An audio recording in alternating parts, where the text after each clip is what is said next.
你好像被人投诉了。投诉？投诉我什么？客户说你把他的底牌让对方知道了。是，我是让对方知道了我们的底牌，可与此同时，我也知道他们的底牌啊。黛西，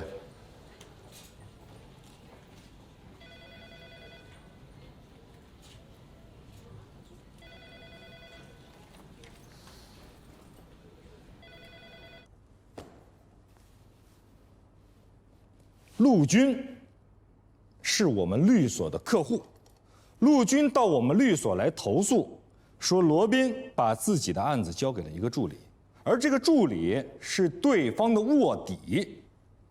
他跟我们说，开始这个助理还要帮助他重新起诉，可是后来一直在致力于与他哥哥的和解，并且把和解的底线交给了对方。何老师，您这是在侮辱我！你在侮辱我们大家！我给你提个醒啊，你当时是跟谁一起去见的陆军的姐姐？我是自己去的，只不过是在离开的时候，我刚巧碰到了对方的律师，他的姓名麦飞。后来你就上了他的车。没错，因为我要回律所，而他刚好也要回律所，而我们两家律所又正好在一幢楼里。何塞老师，您和廖主任也刚巧同时出现过，而且您还把客户给了廖主任。律师之间是朋友关系，互相介绍案子，这很正常。不像有的人偷偷摸摸的谈恋爱，与自己的恋爱对象代理同一起案子的双方，而且不告诉对方的当事人，这是不是就值得怀疑了？何塞老师，我和麦飞已经分手了。你承认了？哪条法律规定了两个律所的律师谈恋爱就一定要公开恋爱关系的？虽然说没有这样的法规啊，但是这是最起码的职业伦理。律师职业道德和职业纪律规范一共7章49条，请问哪一条规定了律师不能和其他律所的律师谈恋爱，或者有了恋爱关系就一定要公开的？是客户投诉，黛西是我的助理，由我处理。不，律所所有的助理、实习生都由我管理。我的除外。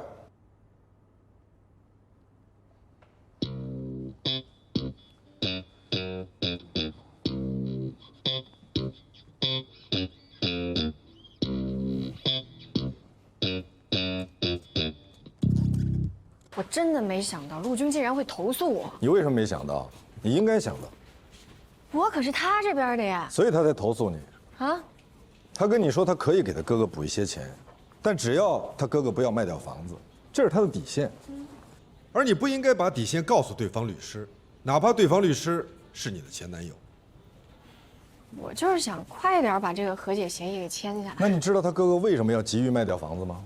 为什么呀？你可以去了解一下，看看他到底有多急。进来吧。我不是来找您的。你找我的？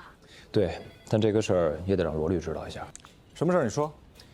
我的当事人陆离和我说了一下他现在的态度，他并不着急卖房，也不着急用钱。你们想谈就谈，想打就打，反正别想趁火打劫，逼着他谈和解。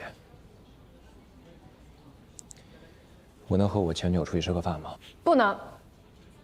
对不起，我不能和你出去吃饭，我不想再让我的客户投诉我了。去吧，他不只是你的前男友，也是对方当事人的代理律师。这个案子还是我们廖主任负责。我要去留学了。听到没有？重点是要去留学了。用餐愉快。你找我有事儿？特别重要的事儿。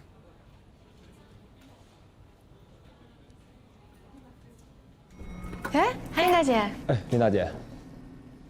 有个事儿啊，刚才你的那个客户的姐姐打电话来找你，总机接错了，给接到我这儿来了。啊，她说啊，有遗嘱，在妹妹那儿，房子是她弟弟的。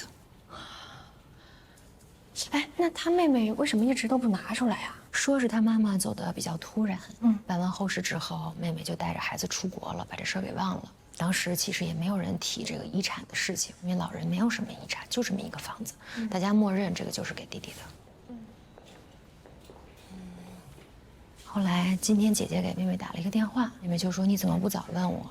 咱妈有遗嘱在我这儿。”刚才他们还给我发了遗嘱的照片。那你能不能把这照片发给我看看呀？你们先去吃饭吧，一会儿原件就送过来了。罗宾老师他知道这事儿没有？我想等原件送过来再跟罗宾说，你也先别跟别人说，也别跟你们客户说。为什么呀？他姐姐挺犹豫的，跟我聊了半天，说啊，其实他们两个姐姐希望这个房子最后还是能让他弟弟住，然后给哥哥一笔钱，双方可以和解。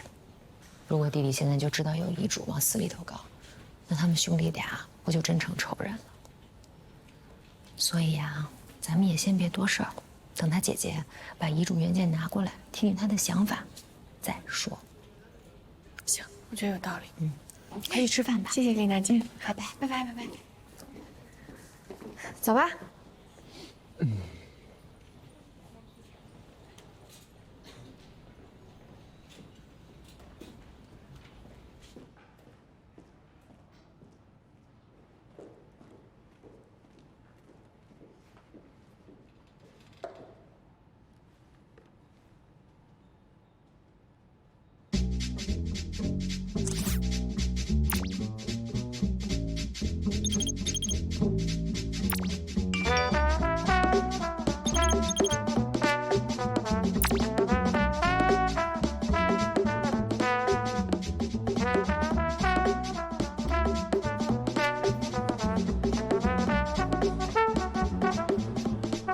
您好，您的餐请来了。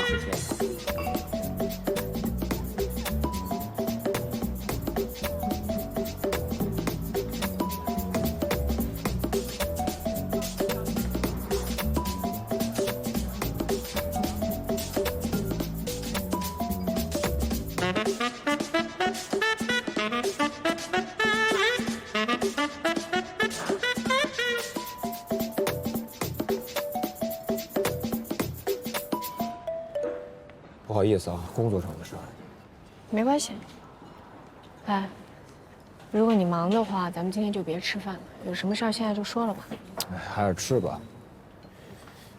我有一朋友，他在国外，有很多业务在咱们这边，所以他平时总是两头跑。他需要一个助理，帮他去处理很多事情，要求懂英语，懂法律。所以你就推荐我了。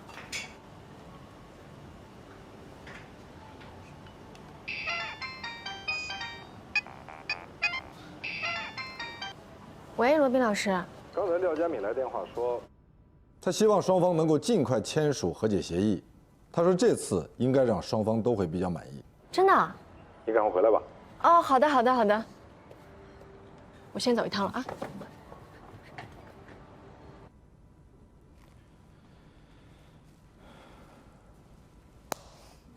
其实，我不愿意让你这样。是我自己愿意的。丽娜，黛西和麦飞分手了，你知道吗？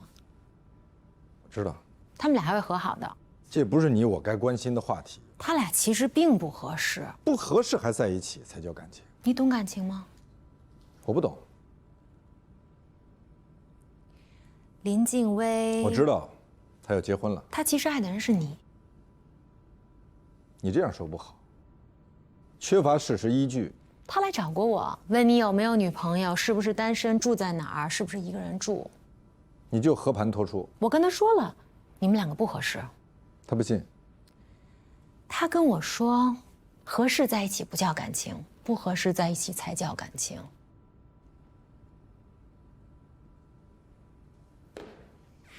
不过是你让他明白了，女人还是要找合适自己的人。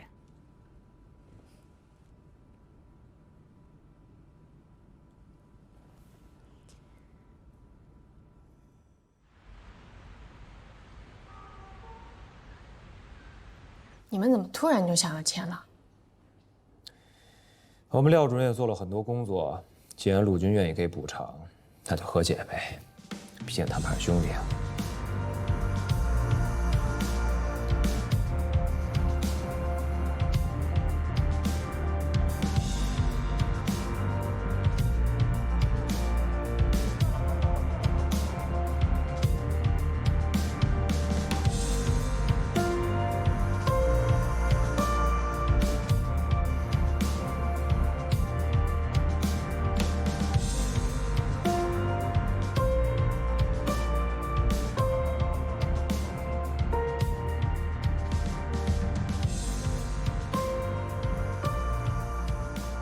真是不好意思，最近给你们添了这么多麻烦，谢谢。不客气，你们要没麻烦，我们就没工作了。罗律师都跟我说了，我实在不应该怀疑你，抱歉。谢谢您吧，廖主任。谢谢麦律师。我们是应该的。谢谢。那我送您出去。哎，走。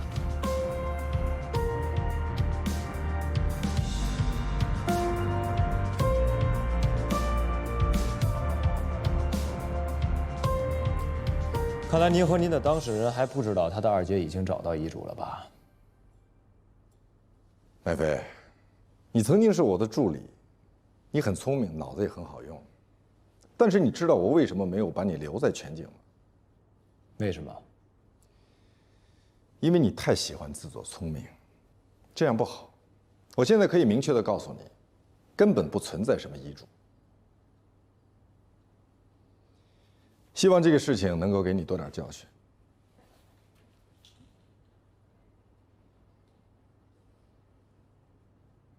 这样最好，兄弟之间嘛，哥，你要是需要钱，你就直接跟我说，你别不好意思，咱兄弟不存在。我这其实没什么，这不是你大侄子吗？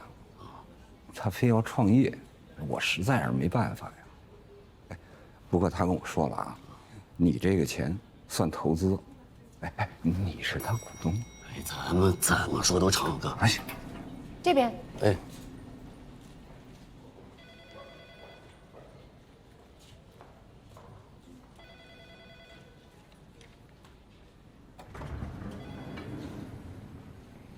你们太卑鄙了！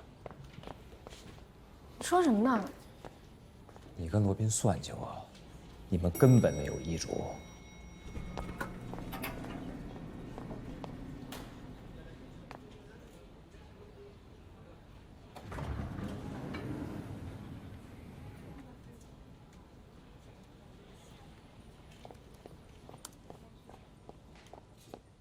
是你耍了麦飞。是他自作聪明，是你误导他，你让他误以为有遗嘱。我并没有说谁有遗嘱，我说了是他自作聪明。您这样做真的很不光彩。你再说一遍。你这样做真的很不光彩。我这样做是为了给他一个教训，并不验诈。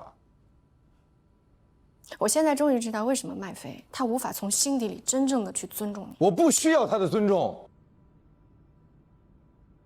我不需要任何人的尊重。你竟然敢冲进我的办公室质问我，我不需要你教我，我不需要你告诉我什么是对的、光彩的，什么是光明正大的。现在让我来告诉你，第一，胜利就是胜利，胜利好过失败。第二，如果他妈妈有遗嘱，那也一定是希望他们兄弟和解，相互帮衬。第三，即使是好人，为了达到正义的目的，有的时候也必须使用一些手段。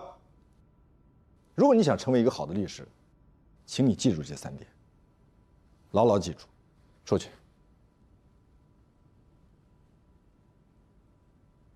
出去！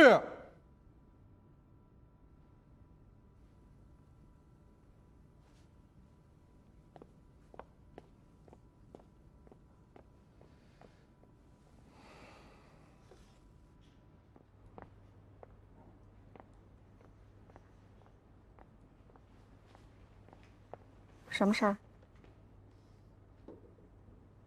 我被骗了，主任，对不起。你被骗了，为什么要和我说对不起？他们没有遗嘱，他们误导了我。然后呢？基于重大误解、乘人之危，采取欺诈手段签署的协议。那我并没有跟陆离说有遗嘱，所以不存在着重大误解、乘人之危以及欺诈手段。那您知道是罗宾他们在故弄玄虚了？我知道，如果我告诉客户有遗嘱，最后没有，客户会跟我没完没了。如果我告诉客户没有遗嘱，是对方虚张声势，万一真的有，客户还是会和我没完没了。无论有还是没有，我都会很被动。所以罗宾他们太过分了啊！所以我只是把你前女友的和解方案给了陆离，告诉陆离，如果他立刻接受，马上就能拿到钱；如果不接受，胜负难料。所以无论他做什么选择，我们都没有任何责任。我学到了，主任。你和黛西真的分手了？嗯。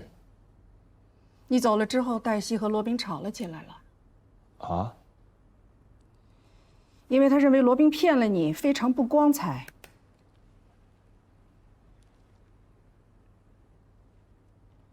我可以接受你被人骗，被客户投诉，但我不能接受你欺骗我，耍小聪明。我没有，主任，我们真的分手了，真的。重点不是分手不分手，重点是要诚实。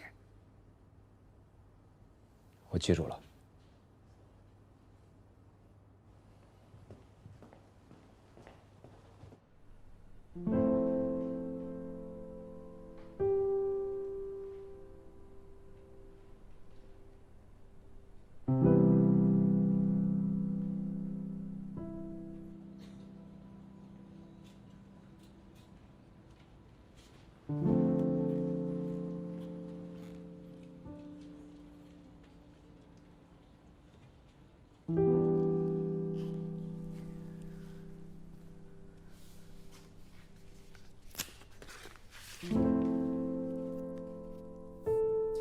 江海洋、林静薇期待您带着祝福为我们见证执子之手，与子偕老。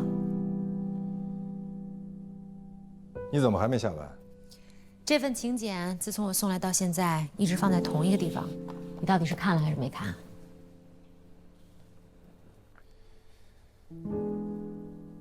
有一件事儿，我不知道怎么跟你说。想让我假扮成你女友，手牵手一起参加婚礼。丽娜，你是不是想说，我不应该误导麦飞，编出一个遗嘱来？可是效果很好啊。效果是很好，可是你是想说不光彩，还是因为黛西说了不光彩，所以你觉得确实不光彩？你别多想。我没多想，你从来不是一个按常理出牌的人，也不在乎别人的看法。是，我确实从来不在意任何人对我的看法，我也经常遭人非议，说我不光彩，但我并不放在心上。为什么现在放在心上啦？我在反思我自己。反思的结果呢？从今以后洗心革面，不再关心输赢，只关心粮食和蔬菜。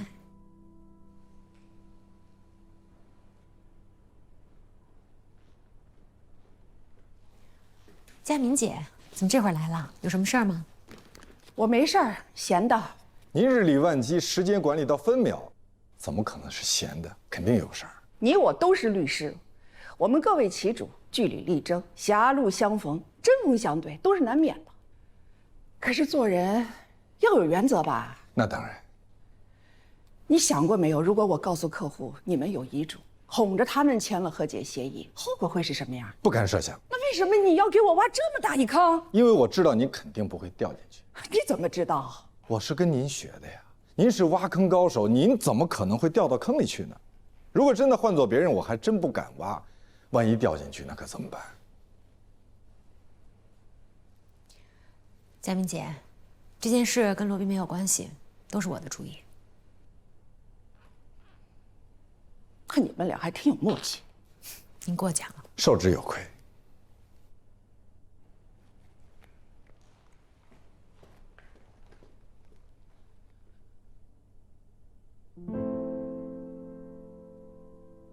收拾一下东西，下班吧。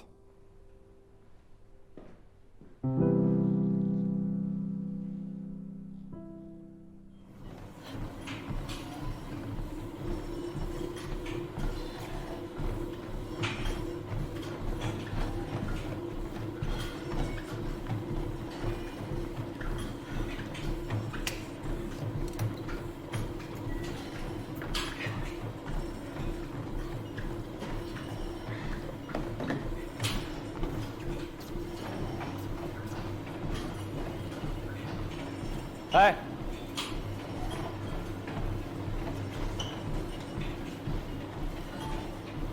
你找我什么事儿啊？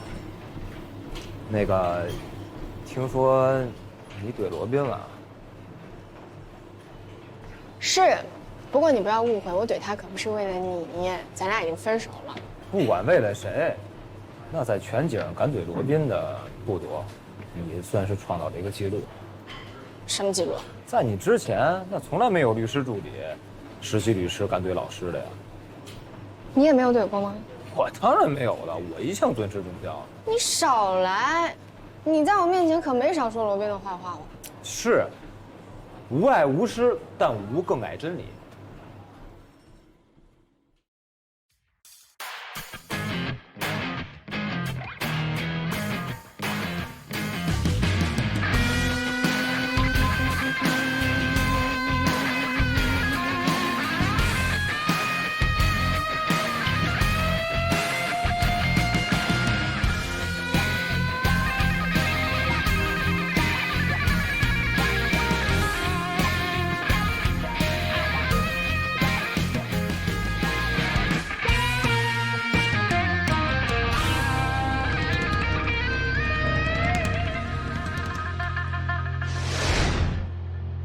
昨天我听说我一个大学同学去送外卖去了。学法律的？他受什么刺激了？送外卖，至少不用自己去找客户。来来来啊，客户给的福利，良品铺子，来，每个人都有份啊！要吃什么，快过来拿啊！吃什么？综合果仁。综合果仁，给代替拿一个。啊，还有谁要不要？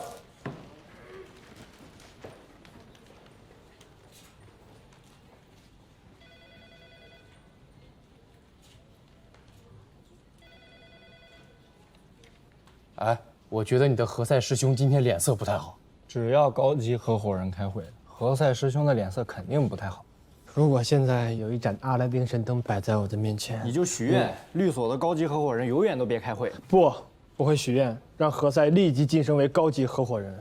你就有阿拉丁神灯啊，你为什么不许大一点的愿啊？对啊，你比如世界和平，再也没有不公平和非正义。那咱们就失业了。你许一个稍微大那么一丁点的愿望也行。比如，坐在封印位置上的人是你。我们的律所总榜排列第一，客户的胜诉率也同样是第一，但是好评率排第二。那是因为有的人对客户太强硬。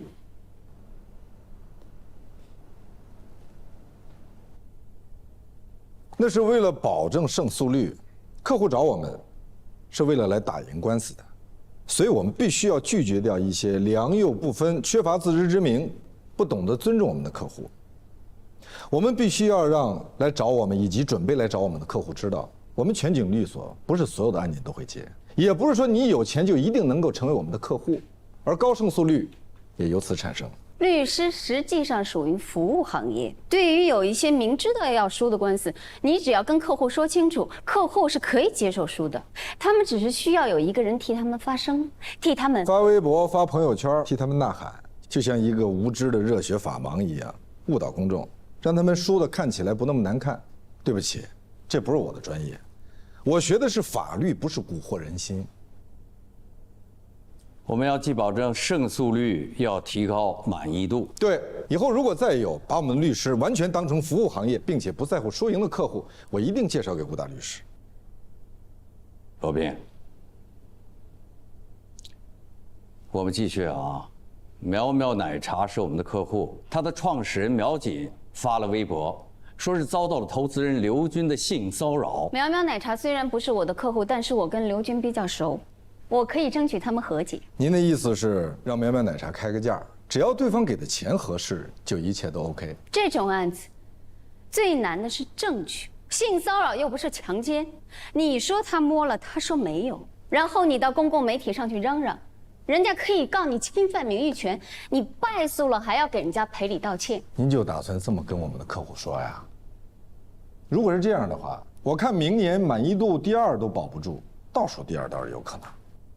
这样啊，这个案子已经交给了罗宾，我们现在什么时候交的？为什么？我认为这种案子更适合女性律师啊。顾大律师，您这是性别歧视啊！妇科医生都可以是男的，谁说性骚扰的官司必须得交给女律师啊？再说了，对方客户也没有这个要求，没有这个诉求啊。我提醒，这是高级合伙人会议，不是大专的辩论赛。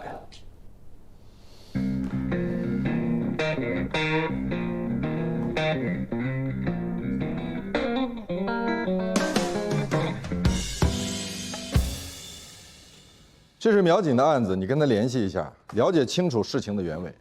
事情的原委，他微博上都有，包括所有的细节。就我所知，对方已经发了律师声明，说要追究他的法律责任。我不想知道他在微博上说了什么，我要知道的是他怎么证明发生了他说的那些事儿。别告诉我不好找证据。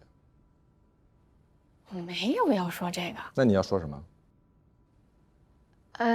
我一个人去还是我们俩一起去？当然你一个人去，你们都是女性，有些话题聊起来不至于那么尴尬。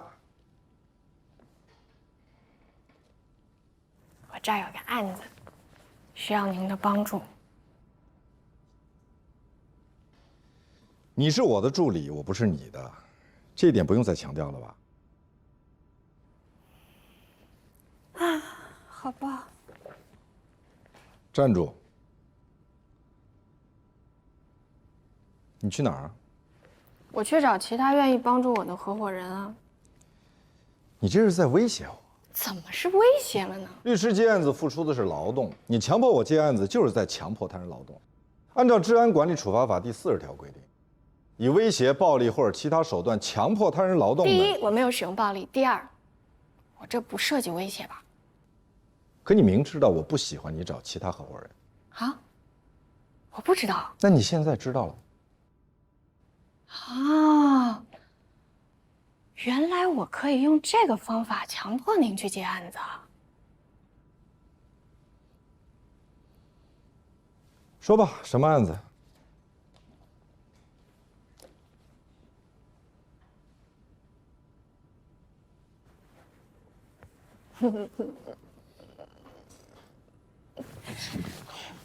这个事情是这样的，有一个老人家，他被他的外甥女给告了。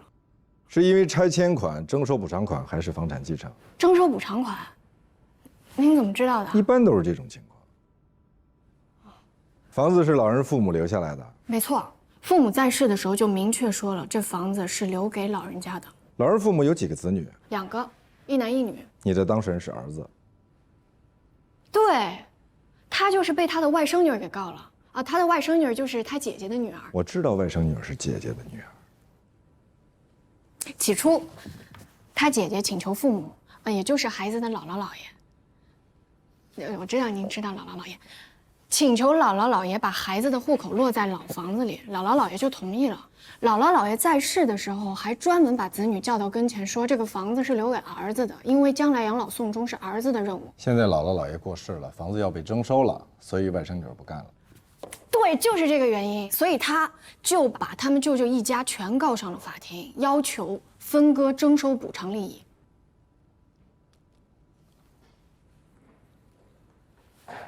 您去哪儿啊？你刚才说，如果我不愿意接，你就去找其他合伙人。您也说了，这是威胁。但如果我亲自去找，就不叫威胁。这个案子很复杂的，所以啊，需要找一个老谋深算、锱铢必较的律师。另外，搜集证据，指导一下你的当事人如何微博写作，不要让别人再抓住把柄进行反诉。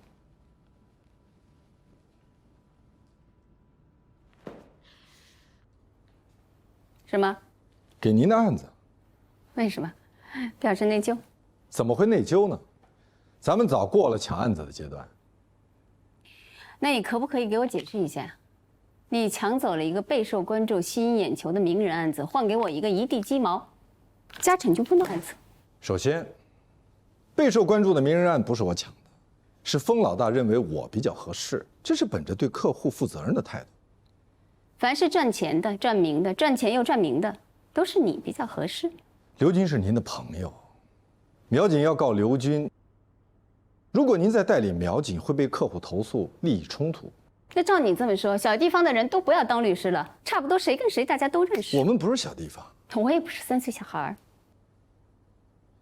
家庭财产分割是您的长项。你这句话的意思，我是不是可以理解为我们各干各的，井水不犯河水，和平共处，互不干涉？有一个问题，您说。我是创始合伙人，你是高级合伙人。出门的时候，请你看一下荣誉墙上的名字，我在第1排，你在第2排。我当然知道，不过这不是一个问题，这是你想告诉我一个结果。可是我想说，那是因为您比较年长，按出生顺序排，您也肯定排在这个律所的大部分人之前。但我们这个律所不是一个论资排辈的律所。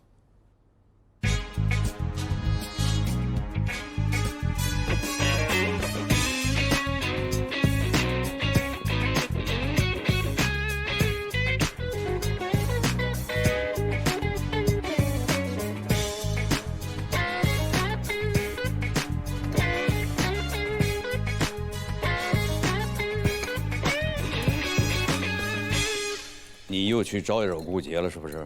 没有啊，我是去给他送一个案子。他要的不是案子，他要的是您的位置。找我什么事儿？我是想提醒你啊，你要尊重他，给他面子，尤其是在律所的高级合伙人会议上。我给他面子，再给。有的人蹬鼻子上脸，那就上脸以后。有一句老话，叫先下手为强，后下手遭殃。还有一句话，多行不义必自毙，玩火者必自焚。您这是2句，不是1句。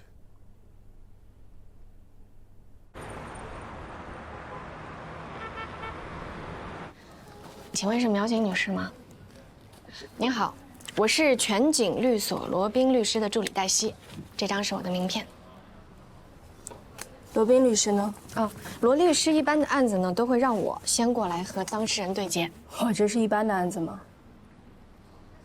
抱歉，我不会跟你聊。苗瑾女士，我怎么觉得您好像对我有些敌意啊？我这个跟敌意没关系，我要的是你们律所最好的律师。你们老大也答应过我，可你显然不是。即使是最好的律师，打官司也要讲求证据。恕我直言，如果您相信罗宾律师的话，您就应该相信我。他既然派我过来，那就是因为他认为我称职，而且合适。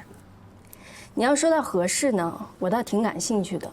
你跟我说你为什么合适？你是有过类似的体验，还是什么别的原因？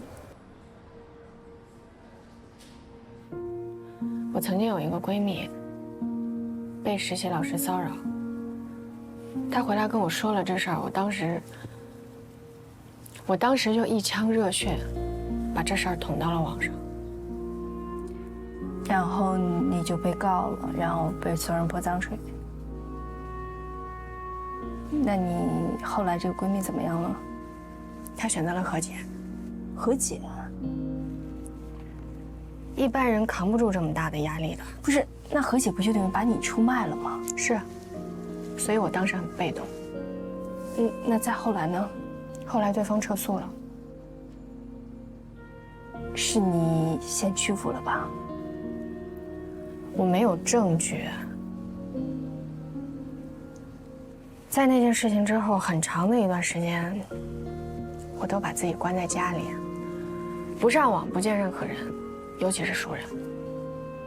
那你现在身边的朋友，除了我前男友，其他的都是我近1年才认识的。那就是说，他们都不知道你跟我说的这件事儿。我前男友知道。除了你前男友呢？我想知道你为什么隐瞒。这不是隐瞒，而是我因此得到了一个教训。什么教训？实现正义不能仅凭一时的冲动。律师往往被人误解是收钱办案、看钱说话的行当，但事实上，一名优秀的律师一定是一个具有社会责任感的律师，一定会是一个热爱公益事业、积极关爱弱势群体的律师。全景能获得10家公益律所的称号，我非常激动。在这里再一次感谢大家，我们会再接再厉，进一步投入到法律援助、矛盾化解以及社会服务等法律公益服务项目，为维护社会主义的公正正义，促进社会和谐稳定和推动社会经济发展做出我们的贡献。再一次的表示感谢，谢谢大家。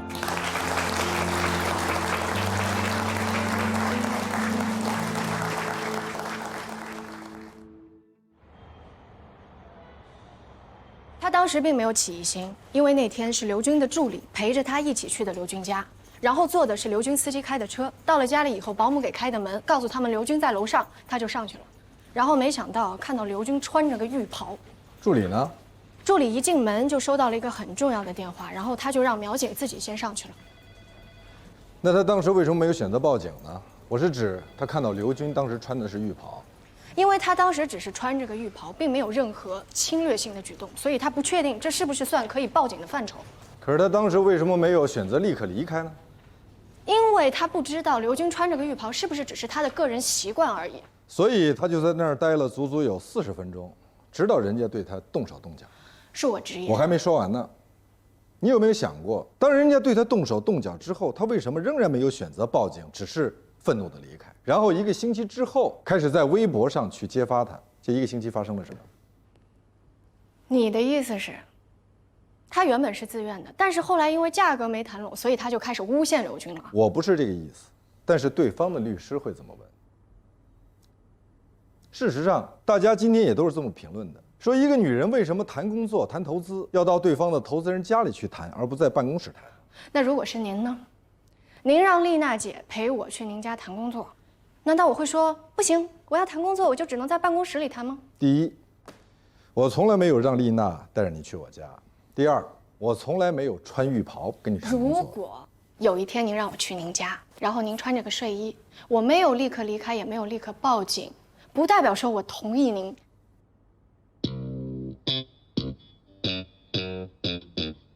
那代表什么？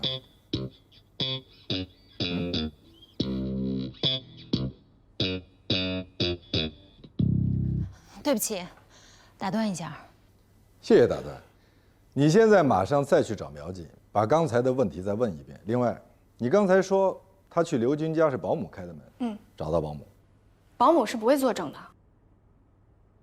你没有找怎么知道？因为这是常识啊。这是错误的常识。好嘞。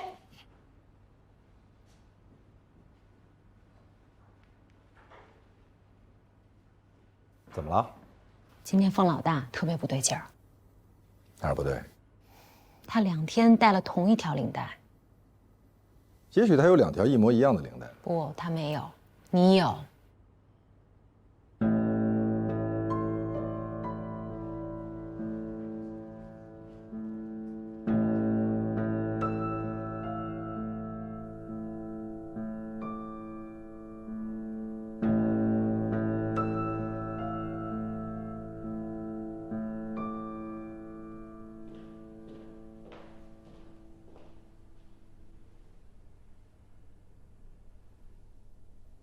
你怎么了？有点累。你有事吗？我们不是昨天才认识？对，我们上辈子就认识了。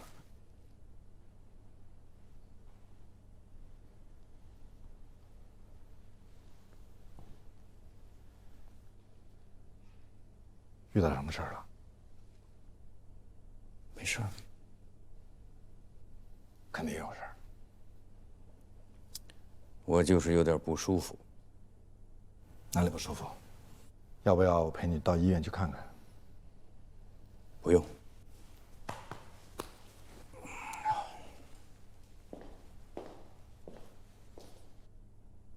到底什么事儿？连我也不能说吗？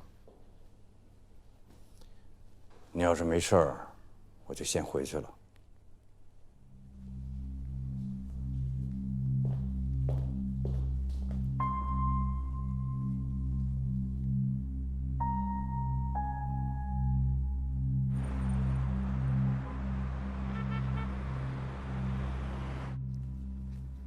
你找我？坐。哎，什么事儿？我不知道应该不应该跟你说。